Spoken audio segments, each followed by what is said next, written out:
Hello and welcome back to the channel. If you're new here, hi, you're very welcome.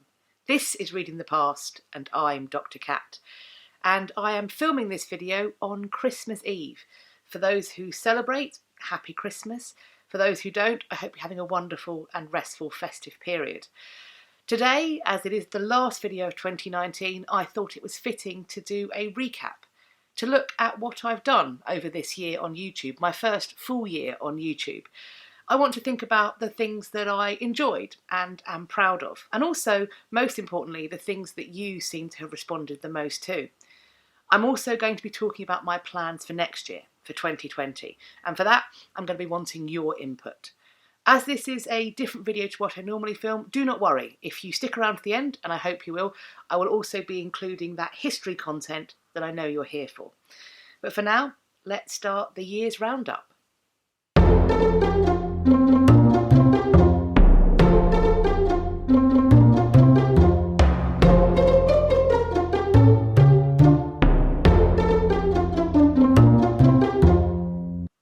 I want to begin by offering my thanks for all of you who have subscribed to this channel, whether you did so in 2018 or in 2019. I'm so pleased to have you here. If you haven't subscribed already, perhaps now is the time. No hard feelings if you haven't done so yet. Just hit the subscribe button, and while you're there, why not click the bell icon next to it so that YouTube tells you when I've next uploaded. Perhaps that could be your gift to me for 2020. Of course, many of you have already given me enough gifts. Your comments have been absolutely wonderful. I am so grateful that I have such interesting, insightful and kind people who are willing to engage with me on this platform.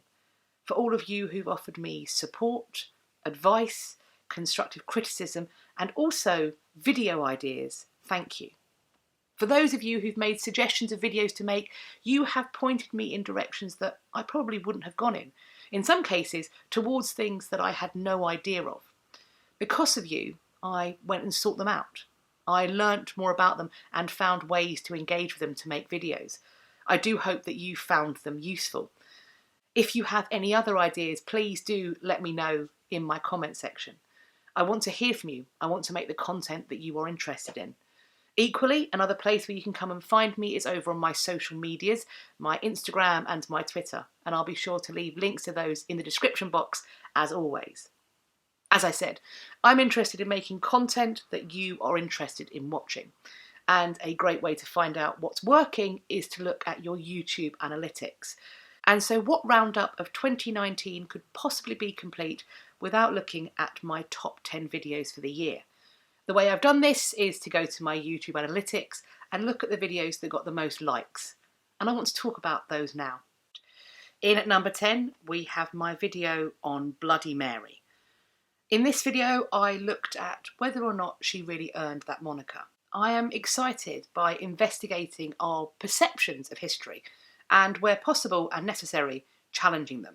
In at number 9 was part 1 of my video on Shakespeare's sonnets, the section dealing with the fair youth. I thought it was really interesting to look at the possible candidates for who this fair youth might be and to explore their biographies. At number 8 is my video on the Virgin Queen. In this video, I explored the potential reasons that Elizabeth I decided to remain unmarried. As difficult as it can be to diagnose the psychological state of people from the past, I think it's interesting to explore the potential reasons, to look at the events that we know happened and think about how that might have affected somebody, psychologically, physically, emotionally. We don't know, but I think we can have a good guess. And that for me is really fascinating. In at number 7 was a suggestion made by one of you. I looked at the mystery of the Voynich or Voynich manuscript. This was truly fascinating, and I am still following up on people who said that they've solved it. It's yet to be solved, but I've really enjoyed looking into it. On the back of this video as well, in the comment section, talking about people who have claimed to have solved this mystery, I also then made another video on the importance of peer review. So out of one suggestion, I ended up making 2 videos. In at number 6 was my review of Hallie Rubenhold's The Five. I absolutely loved reading this book and also making a review. The addition of reviews to this channel is a new thing for 2019, and it's something that I would certainly like to continue into 2020.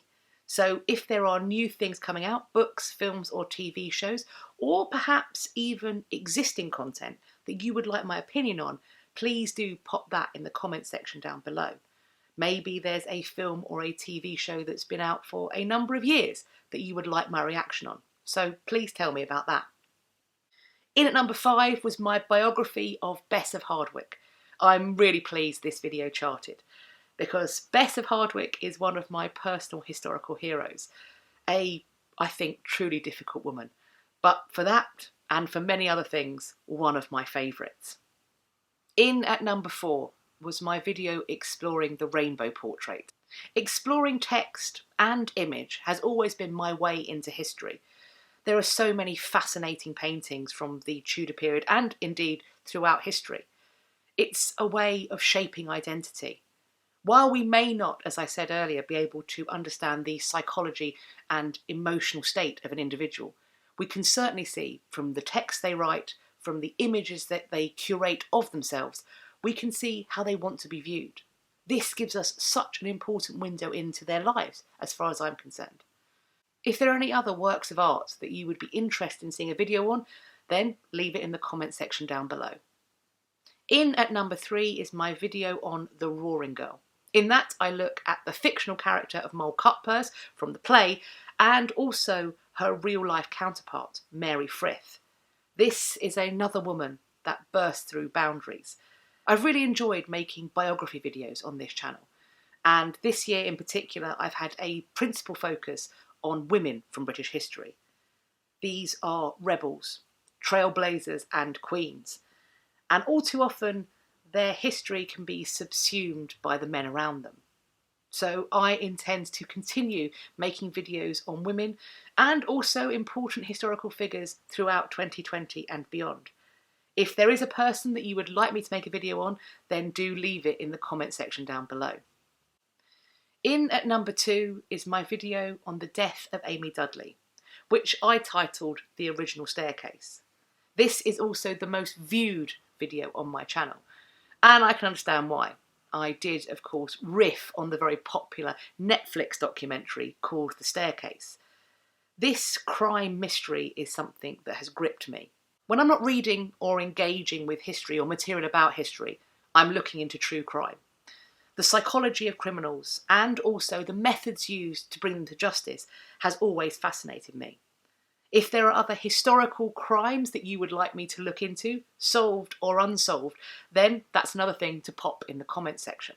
In at number 1, the most liked video on this channel, it's my video on the symbols of the 6 wives. 2019 was the year that I started looking into heraldry, and I have become gripped by it. Heraldry and the badges associated with it, particularly when those badges are chosen by the individual, function in much the same way as portraiture does. This is somebody shaping their identity for the outside world, and that is one of the reasons I believe it has so gripped me this year. I certainly plan to look at more heraldry in 2020. If there's any badge or icon or achievement of arms that has interested you that you'd like me to talk about, then once again, pop that in the comment section down below. One of the aspects that made me the most happy when I looked at that list of top 10 videos by likes for 2019 is that, broadly speaking, it reflected the thing that I'm most proud of achieving this year. Namely, that I was attempting to expand the breadth of content on this channel, to experiment and to take some risks, to include, for example, reviews of books, films, and hopefully in 2020, maybe TV shows, to respond to audience suggestions for videos that you would like to see made. The fact that these are both things that ended up in the top 10 most liked videos shows me that it's working. It also shows me that this is something to continue doing into 2020. I want to make the content that works for you. So if there's a video that you particularly enjoyed that didn't make it onto the top 10 list, then let me know what it was in the comment section. And if you've got time, let me know why it appealed to you, so I can be sure to include that sort of content next year. Additionally, I want to add once again to the content that I'm making. I'm thinking perhaps Q&As might be a good thing. Maybe even an occasional live stream. I'll be honest, I'm not quite sure how to go about either of those things. So if anyone has any ideas about how to do a Q&A or a live stream, or the topic that you would like covered in either of those things, that's another thing to pop in the comment section down below for me. In addition to the Q&As and live streams, another thing that I would like to try in 2020 is something that I'm titling at the moment Etymology Corner. Looking at the ways that idioms, phrases and words originated, how they change and shift over time. Because I think that unless a term, idiom or phrase becomes obsolete in its usage, those original meanings are still there, even if they are only implied. I think we can learn a lot about the language that we use by looking at this evolution and change. And as promised, now it's time for your history content. And what better way to do it than to end 2019 with something that I'd like to try in 2020. So here is the very first Etymology Corner.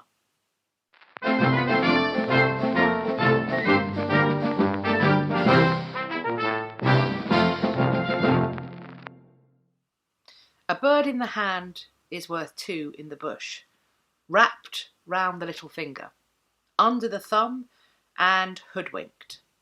An idiom, two phrases and a term, all of which are said by some to come from the same origin point etymologically, namely the medieval and early modern practice of falconry. However, for all of these to be accepted in this way is a hotly contested issue. In the case of the idiom, a bird in the hand being worth two in the bush, most people agree that this does come from falconry. The falcon is an incredibly elite, expensive bird of prey. It's a hunting weapon that is controlled by sumptuary law. Only very particular people could have access to it, namely monarchs. So for the falconer, who is holding this bird in their hand, ready to take down their quarry, perhaps another bird, maybe two in a bush, a hare or a rabbit, this absolutely is the most expensive thing. If this falcon is being sent after two birds in a bush, then the cost of what is in the hand is absolutely above what's in the bush. In fact, this bird in the hand is probably worth 3, 4 or 5 birds in the bush. The conflict arises over the other phrases and word. For those who see falconry as the origin, they assert the following. That wrapped round the finger or wrapped round the little finger refers to the practice of a falconer taking the jesses that are attached to the bird's legs and tying them round the little finger to secure the bird. Once there, the falconer will then place their thumb over the claws of the falcon. They will put the falcon under their thumb. To ensure that the bird does not startle or become frightened, they will cover their eyes. They will take a small falconer's hood. These things could be elaborately decorated. These were, after all, royal birds. And they would take it and place it over the eyes. They would hoodwink the bird. The issue arises because for everybody who claims that this is where these phrases and this word originates from, there seems to be just as many who claim that it's a complete fantasy, a fabric of invention. So for some clarification, let's turn to the Oxford English Dictionary online and see what they have to say about it. Phrase 1. To wrap, also wind, twist, turn, etc. a person round one's little finger. Definition. To have the ability to make a person do whatever one wants. Equal to wrap, also wind, twist, turn, etc. a person round one's finger. Tellingly, if we look at what the OED says is the earliest form of this phrase in an extant text, it does not appear before 1797. Now, if we believe that this is a phrase that comes from medieval or early modern falconry, we might expect it to be in a text that precedes this. If it's a phrase in common usage from as early as this, why is it only appearing in 1797? As you can see, there's also another variation. To wrap, also wind, twist, turn, etc. a person round one's finger. Meaning, to have the ability to make a person do whatever one wants. To control or influence a person. In later use, often to have a person wrapped around one's finger, and variants. To wrap, also wind, twist, turn, a person round one's little finger. This, as we can see, is allegedly the earlier form of the phrase. However, if we look at the earliest extant use found on the OED, that dates from 1713. Once again, far after the medieval origins of this phrase. So is this sufficient proof for you? The idea that wrapping somebody round your finger or your little finger cannot possibly have come from falconry because we don't see it in texts until the 18th century. Does this mean that it probably isn't being commonly used to describe a technique in a medieval or early modern sporting context? To be under the thumb, in this case listed as phrase F, under the thumb, meaning secretly or confidentially, now obsolete. And certainly that isn't what we understand under the thumb to mean. However, if we look at the earliest text, then at least it does seem to date from the early modern period. The phrase as we commonly understand it is letter G, under the thumb of, meaning entirely at the disposal or direction of, completely subservient to. So does this come from medieval and early modern falconry? Well, in the meaning and context that we know it of, once again, we see the earliest extant form appearing in 1753. So, arguably, too late for our purposes. Phrase F, however, is more promising, the earliest extant form there appearing in 1577. But the fact that this earlier form has a meaning that so diverges from how we understand it that it is now obsolete is problematic. If they take under the thumb to mean secretly or confidentially, I'm not quite sure what that would have to do with falconry, particularly with the practice of holding a bird's claws with your thumbs to hold it in place. Surely, if the phrase came from that practice, then the meaning of phrase G would make more sense, to be entirely at the disposal or direction of, completely subservient to. If the phrase actually came from falconry, then surely that's what the meaning would always have been. The earlier meaning being secretly or confidentially seems to me to disrupt this argument. Hoodwink, verb. Meaning 1. To cover the eyes with a hood or other covering so as to prevent vision. To blindfold. Earliest extant form of this word and its meaning found in 1562. Meaning 2. To cover up from sight. The word with this meaning is dated by the OED to around 1600 at the earliest. Also in this OED entry, we see that the first form of this word in a printed text to be found in an extant fashion comes in 1623, in William Shakespeare's The Tempest. Meaning 3. To blindfold mentally, to prevent anyone from seeing the truth or fact, to throw dust in the eyes of, deceive, humbug. The earliest extant form of the word with this meaning is shown to be in 1610. Meaning 4. This one obsolete or rare. To shut one's eyes, to wink. The first extant form of the word with this meaning coming in 1641. In the case of hoodwink, unlike the other phrases that we've just looked at least the date and meaning is consistent. At the very latest, we can say that this word is in use by the 16th century, because that's when it appears in those extant texts. Feasibly, therefore, it could be a product of an oral culture from earlier. It could well be a common usage medieval term. But for me, that doesn't mean that it necessarily originates out of falconry.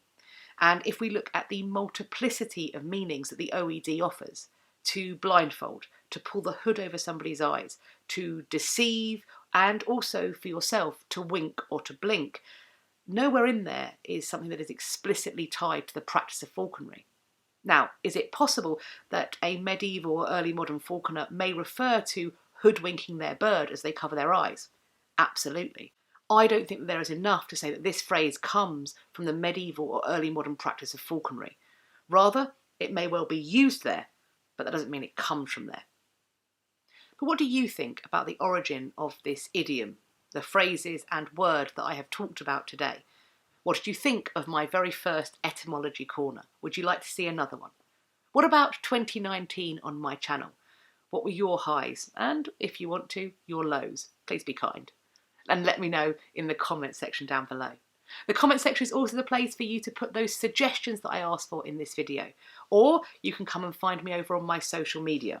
As always, I will leave the link to my Twitter and Instagram in the description box, so you can follow me there and we can continue this conversation. I do hope you've enjoyed this video and found it useful. If you did, then please let me know by hitting the thumbs up. Please also subscribe to this channel, and while you're there, click the bell icon next to the subscribe button so that YouTube tells you when I've next uploaded.